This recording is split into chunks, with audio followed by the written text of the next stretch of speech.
Mnalala gani? Wema kajifungua, Wema Sepetu kajifungua, wewe peka hujapeleka zawadi. Mrs. Salah amepeleka mdoli mkubwa. Njoo hapa wewe.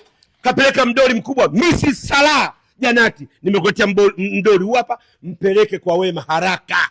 Bwana usinitie aibu. Aibu nini? Yule mdoli nenda kaambia. Ile keki toka hapa. Yaani wewe si ukoje muha. Yule ni umeona Janati alichokipeleka Mrs. Salah? Kapeleka mdoli umeshikwa hivi. Ile ni keki bwana, hebu rudisha mdoli wako huko na wewe. Acha masiara. Hala.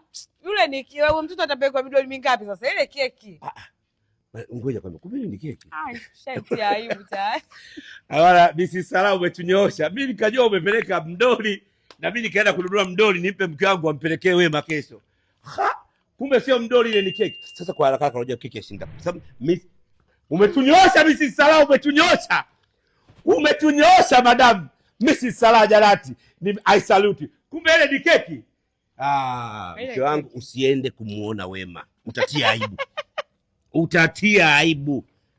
Au ngoja niongee na Janati. Janati, fanya kitu wifi yako apeleke zawadi. Nitaaibika mie. Nitaaibika Janati. Nitaaibika Mrs. Salah.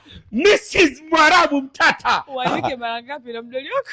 Mimi nilijua ule mdoli. Ngoja kwa mimi watu wangu wote ni mdoli. Uaibike mara ngapi? Ushaaibika tayari. Na unajua nimeupitia wapi? Mwenge. Unampeleka mtu midoli ya Mwenge akauma mafua mtoto wako. Mimi mwasi ndo midoli ya Mwenge akauma mafua mtoto wako unampelekea. Wewe sio kweli. Nimeaibika. Anaitwa Mrs. Kansela Salah Janati. Hala!